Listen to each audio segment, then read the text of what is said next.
Hi, it's me, your boy, TTrgr, coming at you live from my bedroom, because privacy. Here to give you another episode from mtg the stack for more EDH/Commander gameplay nonsense. Today we have a pretty spicy episode for you. We have Honorless Meren again, we have a Rot Farm, Adrian's Varina build, we have a new deck, Tymna Dargo, which is Calvin's spicy new Mardu high power build, though I will give a bit of a spoiler. It doesn't get a good showing this week because this is my first time playing it. And then we have Lord Windgrace, who decided he wanted to tango with the big boys because Ajdin is a madman. Hope you enjoyed the game. I insert sentence here that segues into the call to action screen, and insert another sentence that segues from there into actually segueing into this. As always, if you like this show or any of our other shows on YouTube, liking, sharing, and subscribing helps us out immensely. If you like our content and don't mind that extra mile, you can always support us over on Patreon, over at patreon.com/mtg the stack. Like Ryan Colley. Comment down below any of your thoughts and feelings, and we hope you enjoy the show. Okay, first up we have me playing my Varina Lich Queen deck. This is going to be a deck I've been calling Rot Farm actually, and it's an all-in zombies tribal combo deck that wants to use Varina as a farm piece in order to accrue some type of a Gravecrawler and Phyrexian altar combo as fast as possible. I've decided to keep a 7-card hand including cedh's Reclamation, a Carrion Feeder, Skull Clamp, Talisman of Hierarchy, Chrome Mox, an Island, and a basic Swamp. Next up we have Guy playing Meren of Clan Toth, and this build is actually loosely based on an old cEDH deck called Honorless Meren. The goal of this deck is to grind out value in the early game using Meren in conjunction with your graveyard, and then in the late game to string together some type of a protean halt combo. Guy opts to keep a 6-card hand including Worldly Tutor, Vampiric Tutor, Deathrite Shaman, Forest, Swamp, Reclamation Sage, and he has to bottom a copy of Earthcraft. Then we have Calvin playing his partner pairing of Dargo the Shipwrecker and Tymna the Weaver. This build is going to be based off some cEDH decks that go by the name of Mad Farm, and the idea of this deck is to use Tymna as a farming piece to draw as many cards as possible, and then string together a combo using Dargo. Calvin also has to keep a 6-card hand with a Seething Song, a Mayhem Devil, a Phyrexian Tower, City of Brass, Scalding Tarn, Gemstone Cavern, and he has to bottom a copy of Besiju, who shelters all. And finally we have Ajdin piloting a deck that any of you who have been subscribed for a while are probably familiar with. This is going to be his Lord Windgrace Lands Matters deck. He's going to try to string together a bunch of lands in conjunction with cards like Valakut or Field of the Dead to grind out value and win in the late game.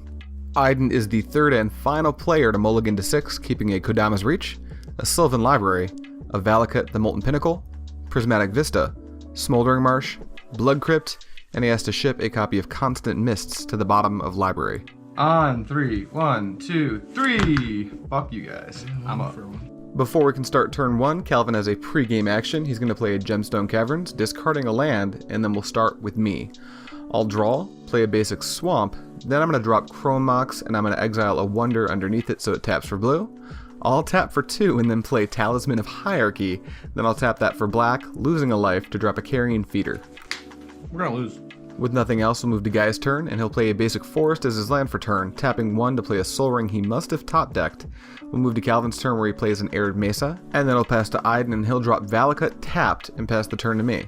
I'm going to draw my card for turn, and then I'll play a basic Island as my land for turn, and then I'll tap out losing a life to drop a turn 2 Varina Lich Queen. We'll head into combat and get my Carrion Feeder turned sideways at Ajdin. He's going to take 1, but before that happens, I'll gain a life, draw a card, and discard a cedh's Reclamation. Then we'll pass the turn over to Guy. He's going to tap for 3 and play Reclamation Sage, and he's going to target my Talisman of Hierarchy. Then he's going to drop a basic Swamp as his land for turn, tapping for black to play Deathrite Shaman. He tries to pass, but first, Calvin decides he wants to fetch for a Plateau. Then Calvin will draw for turn. In his first main phase, he's going to play Phyrexian Tower as his land for turn. He'll tap out and play Tymna the Weaver. With nothing else, he'll ship the turn right back to Ajdin, who untaps and draws his card for turn. He'll play a Prismatic Vista as his land for turn, immediately cracking it, losing 1 life, dropping to 38, and he'll get a basic Forest. After that, he'll tap out and cast Sylvan Library. With nothing else, he'll pass the turn to me for the 3rd cycle of turns.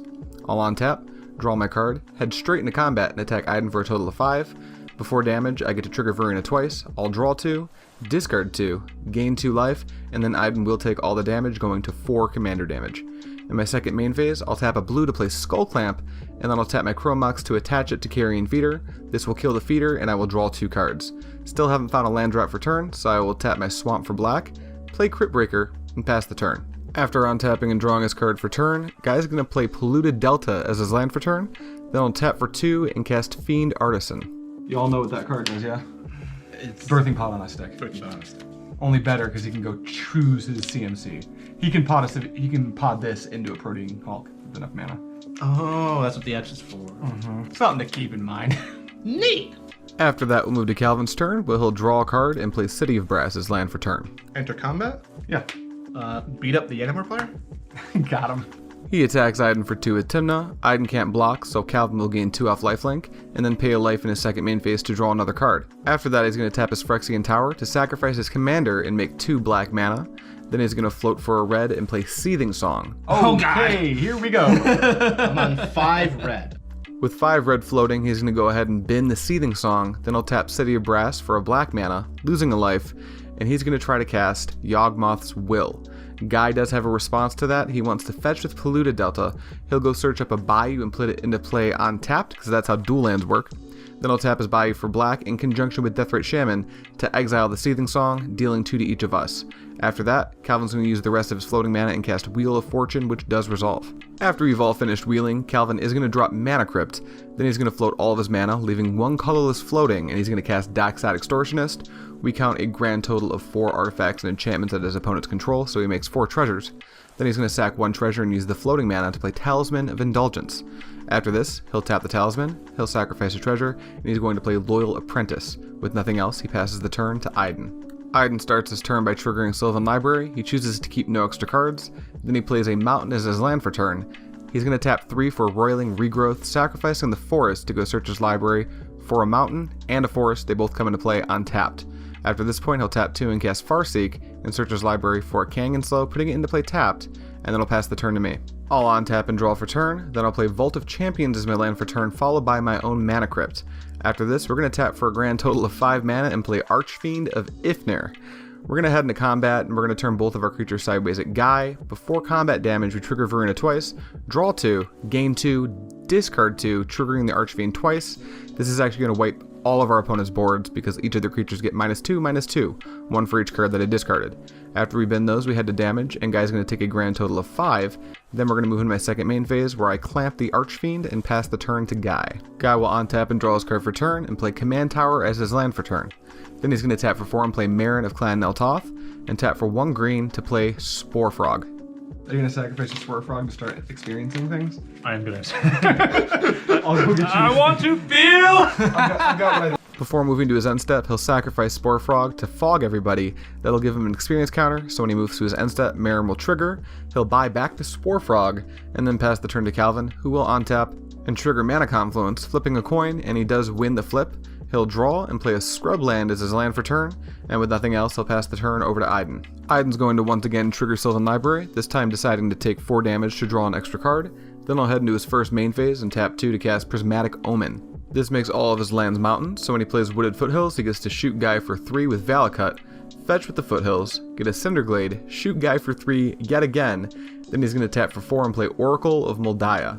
He looks at the top card of his library, it's a Wooded Foothills, so he gets to play it and shoot Guy one more time. With nothing else, he'll pass the turn to me.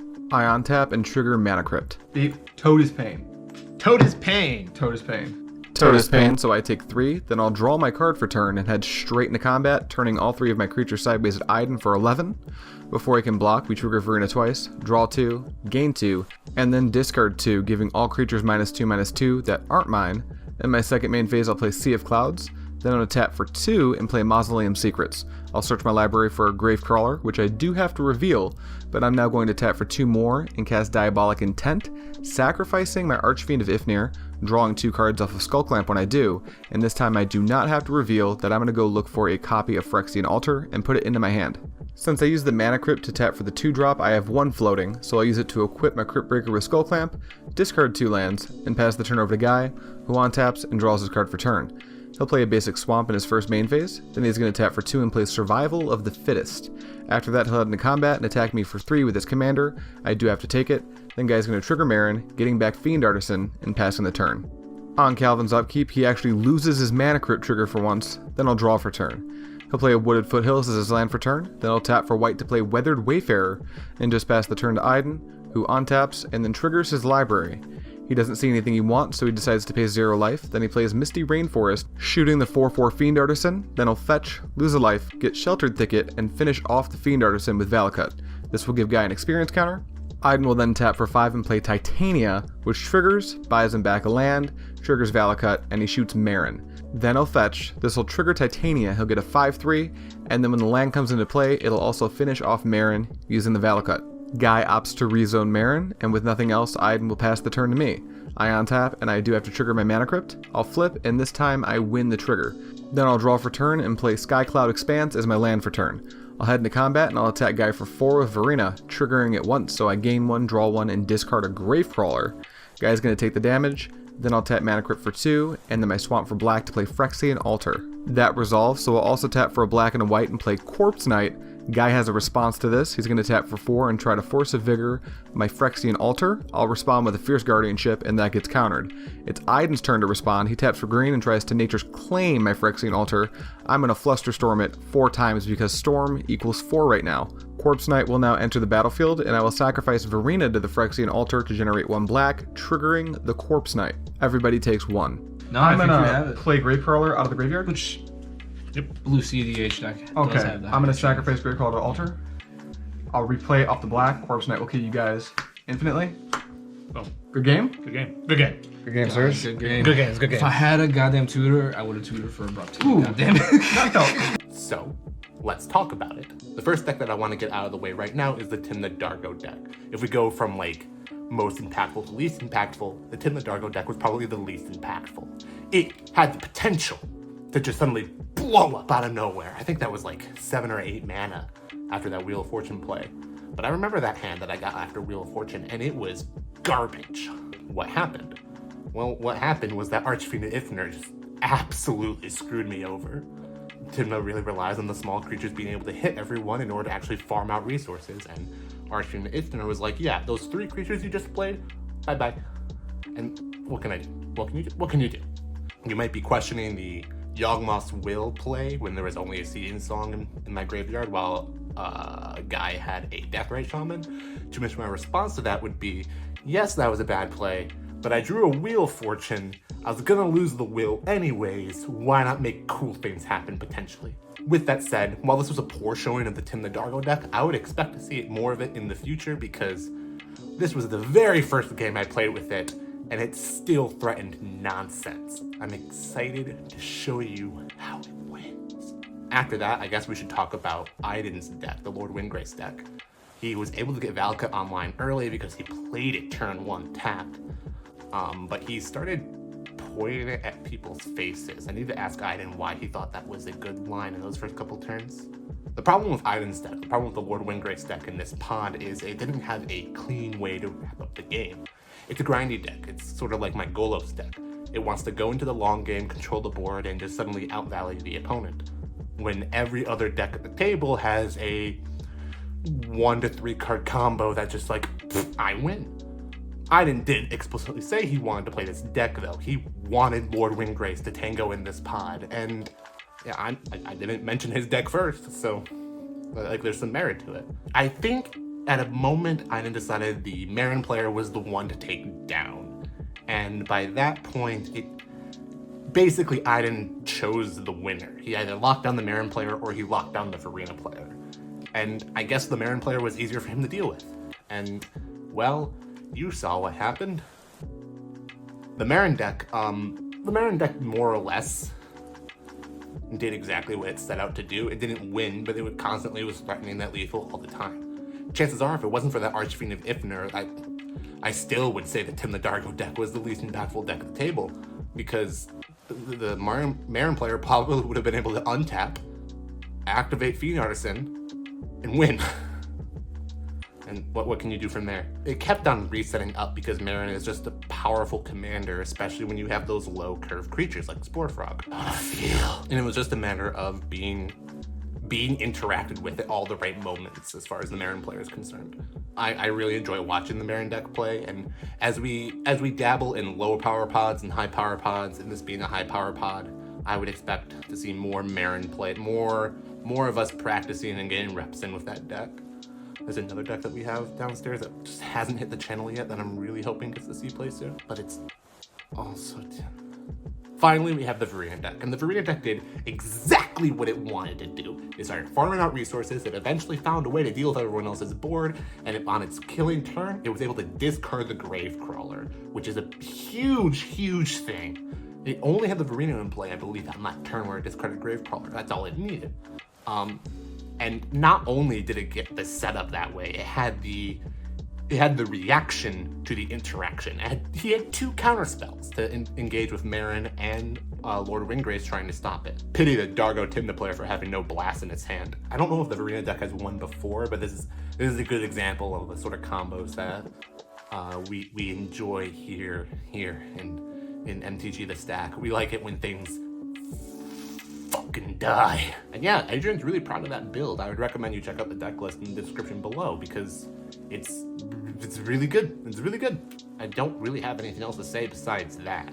I really do want to point to the Archfiend of Ifnir as being the MVP of the game. We could say Gravecrawler or Phyrexian Altar for what it did, but Archfiend of Ifnir is the reason why Adrian was able to clean up and take control.